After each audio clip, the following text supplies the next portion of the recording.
गांव में कहते हैं भाभी माँ के बराबर होती है, लेकिन अगर वही भाभी किसी की जिंदगी का सबसे बड़ा तूफान बन जाए तो। ये कहानी है एक ऐसे लड़के की जिसने भाभी को भगवान मानकर पूजा और उसी भाभी ने उसकी पूरी जिंदगी बदल दी। रिश्तों की मर्यादा, समाज की सोच और दिल के अंदर छुपा सच जब आमने सामने आए तो हर कोई टूट गया। ये कहानी आपको रुलाएगी, सोचने पर मजबूर करेगी और आखिर में एक सवाल छोड़ जाएगी। मेरा नाम अमन था। छोटा सा गांव, मिट्टी की खुशबू और सीधी सादी जिंदगी। मेरे बड़े भाई रवि ही मेरे लिए सब कुछ थे, पिता भी, दोस्त भी। जब रवि भैया की शादी तय हुई, पूरा गांव खुश था। दुल्हन शहर से आ रही थी, पढ़ी लिखी, सुलझी हुई। नाम था नेहा। शादी वाले दिन जब नेहा भाभी पहली बार घर में कदम रखकर आई तो ऐसा लगा जैसे घर में रोशनी आ गई हो। सफेद साड़ी, हल्की मुस्कान और आंखों में अजीब सी गहराई।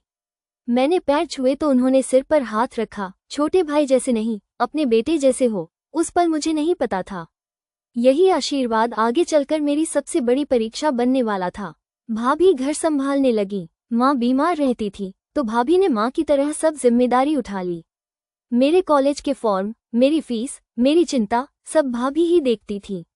गांव में लोग कहने लगे ऐसी भाभी सबको नसीब नहीं होती, लेकिन किस्मत को कुछ और ही मंजूर था, क्योंकि जल्द ही भाई की जिंदगी में अंधेरा आने वाला था और भाभी को ऐसा फैसला लेना था जो पूरे समाज को हिला देता। शादी के कुछ ही महीने बीते थे कि भैया रवि के चेहरे की रौनक धीरे धीरे गायब होने लगी। पहले थकान, फिर बुखार और फिर अचानक एक दिन खेत में काम करते करते वो जमीन पर गिर पड़े। गांव के डॉक्टर ने देखा और चुप हो गया। उसकी चुप्पी ही डराने के लिए काफी थी। भाभी ने पहली बार मुझे उस दिन टूटते हुए देखा। उन्होंने भैया का सिर गोद में रखा और बोली, अमन, कुछ भी हो जाए अपने भाई को बचा लेना। शहर के बड़े अस्पताल में जांच हुई। रिपोर्ट आए तो जैसे जिंदगी थम सी गई। इलाज महंगा था, पैसा नहीं था और समय बहुत कम। माँ रो रो कर बेहाल थी। मैं कॉलेज छोड़कर काम ढूंढने लगा, लेकिन सबसे ज्यादा बदली तो भाभी थी। जो औरत हमेशा सबको संभालती थी, वही औरत अब खुद को मजबूत बनाकर सबका सहारा बनी हुई थी। भैया को डायलिसिस के लिए हफ्ते में 3 बार शहर ले जाना पड़ता। रात रात भर भाभी अस्पताल के बाहर बैठी रहती। एक रात मैंने उनसे कहा, भाभी आप घर चलिए, मैं हूँ यहाँ। उन्होंने मेरी तरफ देखा, आंखें लाल थीं पर आवाज मजबूत, जब तक तुम्हारा भाई सांस ले रहा है मैं कहीं नहीं जाऊंगी। एक सुबह डॉक्टर ने मुझे अलग ले जाकर कहा, अब चमत्कार ही बचा सकता है। मैं अंदर गया। भैया की आंखें खुली। उन्होंने मेरा हाथ पकड़ा, फिर भाभी की तरफ देखा। धीमी आवाज में बोले, नेहा, अमन का ख्याल रखना। ये बहुत सीधा है। भाभी कुछ बोल नहीं पाई, सिर्फ सिर हिलाती रही। और उसी शाम रवि भैया हम सबको छोड़कर चले गए। घर में सन्नाटा था। माँ बेहोश थी, मैं पत्थर बना खड़ा था और भाभी ने चूड़ियां उतार दी, माथे का सिंदूर पोंछ दिया और एक कोने में बैठकर ऐसे रोई जैसे उनकी आवाज भी मर चुकी हो। 13वीं के बाद गांव की औरतें फुसफुसाने लगीं, अब जवान विधवा है, देवर घर में है, ध्यान रखना पड़ेगा। मुझे ये बातें जहर जैसी लगती थी। एक दिन भाभी ने मुझे बुलाया। शांत आवाज में बोली, अमन, अब तू इस घर का मर्द है। लोग क्या सोचते हैं उससे ज्यादा जरूरी है हम क्या सही करते हैं। मैंने पहली बार भाभी की आंखों में डर देखा। डर समाज का, डर भविष्य का और डर उस अकेलेपन का जो उन्हें निगल रहा था। क्योंकि अब भाभी और देवर सिर्फ एक ही छत के नीचे नहीं थे, बल्कि समाज की निगाहों के कटघरे में खड़े थे।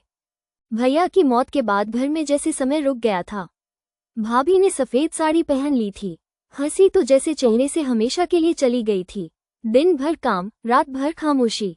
मैं कोशिश करता कि कम से कम भाभी को अकेलापन महसूस न हो। कभी माँ की दवा, कभी घर का राशन, कभी खेत का हिसाब। पर गांव वालों की नजर इन सबसे ज्यादा हम पर थी। पहले बातें धीमी थी, देवर ज्यादा ही घर में रहता है, भाभी देवर का उठना बैठना ठीक नहीं। फिर एक दिन ये बातें सीधे पंचायत तक पहुंच गई।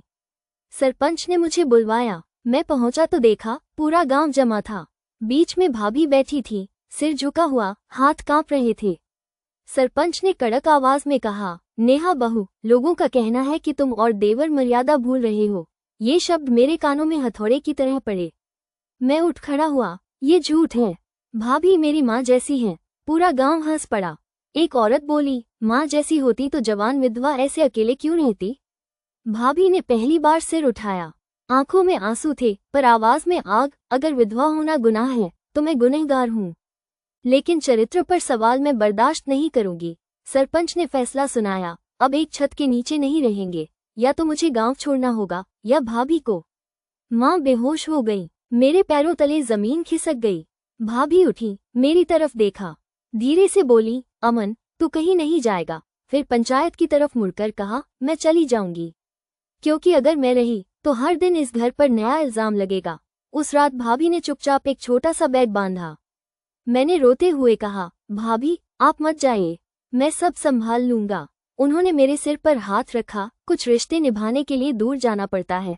सुबह भाभी बस में बैठ गई, बस चल पड़ी और मुझे लगा जैसे घर से नहीं, मेरी आत्मा से कुछ निकलकर चला गया हो। भाभी के जाने के बाद घर सूना था। माँ रोज एक ही बात पूछती, नेहा बहू कब आएगी, और मेरे पास कोई जवाब नहीं होता। पर मुझे नहीं पता था, ये जुदाई सिर्फ दूरी नहीं थी, ये आने वाले सबसे बड़े तूफान की शुरुआत थी। भाभी के जाने के बाद घर सिर्फ दीवारों का ढांचा रह गया था। माँ दिन भर चुप रहती, चूल्हा जलता था पर खाने में स्वाद नहीं होता। मैं खेत में काम करता पर दिमाग हर वक्त भाभी के ख्यालों में अटका रहता। भाभी शहर अपनी मौसी के यहाँ पहुंची। नई जगह, नए लोग और सबसे बड़ी चीज अकेलापन। मौसी ने साफ कह दिया था, यहाँ ज्यादा दिन नहीं रह सकती, कुछ काम ढूंढ ले। भाभी ने पहली बार जिंदगी में नौकरी की। एक प्राइवेट स्कूल में सिलाई और हिंदी पढ़ाने लगी। दिन में बच्चों की हंसी, रात में तकिए में दबे आंसू। हर त्योहार पर वो बस एक ही सवाल खुद से पूछती, क्या मेरा कसूर सिर्फ इतना था कि मैं जवान विधवा थी। करीब 6 महीने बाद एक दिन डाकिया घर पर चिट्ठी दे गया। लिफाफा देखते ही मेरे हाथ कांप गए। भाभी की लिखावट थी, अमन मैं ठीक हूँ, काम मिल गया है, माँ का ध्यान रखना, गांव की बातें भूल जाना, कुछ रिश्ते यादों में ही अच्छे लगते हैं। खत छोटा था पर हर लाइन सीने में चुभ रही थी। मैंने उसी दिन तय कर लिया, एक दिन भाभी को वापस सम्मान के साथ इस घर में लाऊंगा। 1 साल बीत गया। एक शाम शहर से मौसी का फोन आया। आवाज घबराई हुई थी, अमन नेहा की तबीयत ठीक नहीं है, डॉक्टर ने कुछ टेस्ट लिखे हैं। मेरे पैरों तले जमीन खिसक गई। मैं उसी रात बस पकड़कर शहर निकल पड़ा। अस्पताल के बाहर भाभी बेंच पर बैठी थी, चेहरा पीला, आंखों में डर। मुझे देखते ही वो फूट फूट कर रो पड़ी। डॉक्टर ने रिपोर्ट मेरे हाथ में थमाई। मेरे कान सुन्न हो गए।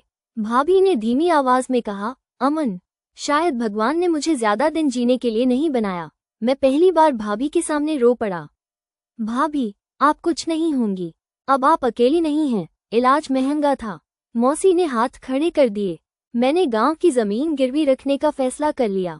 भाभी ने मना किया, लोग फिर बातें बनाएंगे। मैंने बस इतना कहा, अगर रिश्ते बचाने के लिए लोगों की बातें सुननी पड़े तो मैं सुन लूंगा। उस दिन भाभी ने पहली बार मुझे देवर नहीं, अपना सहारा माना। इलाज शुरू हुआ, बाल झड़ने लगे, कमजोरी बढ़ने लगी, लेकिन भाभी की आंखों में अब डर कम था, क्योंकि वो जान चुकी थी कोई है जो बिना सवाल किए उनके साथ खड़ा है। इलाज को 3 महीने हो चुके थे। भाभी की हालत थोड़ी संभली, पर डॉक्टर ने साफ कहा, इलाज लंबा चलेगा। मरीज को अपने लोगों के बीच रहना जरूरी है। मैं समझ गया था, अब भागने का नहीं, सामना करने का वक्त था। जब बस गांव की कच्ची सड़क पर मुड़ी, भाभी का हाथ मेरी कलाई कसकर पकड़ लिया। अमन अगर लोगों ने फिर सवाल किए तो?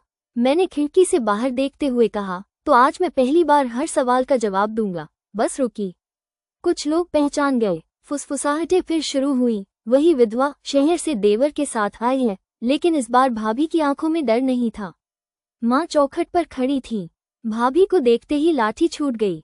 उन्होंने भाभी को सीने से लगा लिया। बहू, मेरे जीते जी तुझे कोई घर से नहीं निकालेगा। ये पहली बार था जब माँ ने गांव के सामने खुलकर साथ दिया। शाम होते होते पंचायत फिर बैठ गई। सरपंच वही, चेहरे वही, आंखों में वही शक। सरपंच बोला, अमन तू जानता है लोग क्या सोचते हैं? मैं बीच में ही बोल पड़ा, हाँ जानता हूँ। लोग वही सोचते हैं जो उन्हें सिखाया गया है। पूरा गांव चुप हो गया। मैंने आगे कहा, ये औरत मेरे भाई की पत्नी है, बीमार है। अगर उसकी देखभाल करना गुनाह है तो मैं ये गुनाह कबूल करता हूँ। भाभी उठी, कमजोर शरीर पर आवाज मजबूत, मैं विधवा हूँ, कमजोर नहीं। अगर समाज मुझे सजा देना चाहता है तो दे, लेकिन मेरे चरित्र पर कोई सवाल नहीं उठाएगा। उन्होंने अपनी रिपोर्ट सरपंच के सामने रख दी। ये मेरी बीमारी है, मेरी सजा नहीं। पंचायत में पहली बार शर्म का सन्नाटा था। एक बूढ़ी औरत बोली, अगर ये मेरी बहू होती तो मैं भी इसे घर लाती। फिर एक आदमी, बीमारी में साथ देना गलत कैसे हो गया? धीरे धीरे आवाजें बदलने लगीं। सरपंच ने गला साफ किया, नेहा बहू इस घर में रहेगी, कोई सवाल नहीं उठेगा। भाभी आंगन में बैठी थी, आसमान में तारे थे। उन्होंने कहा, अमन, आज अगर तू न होता तो मैं टूट जाती। मैंने बस इतना कहा, भाभी, कुछ रिश्ते नाम से नहीं, फर्ज से निभाए जाते हैं। गांव में लौटने के बाद भाभी की जिंदगी फिर से शुरू तो हुई, लेकिन आसान नहीं थी।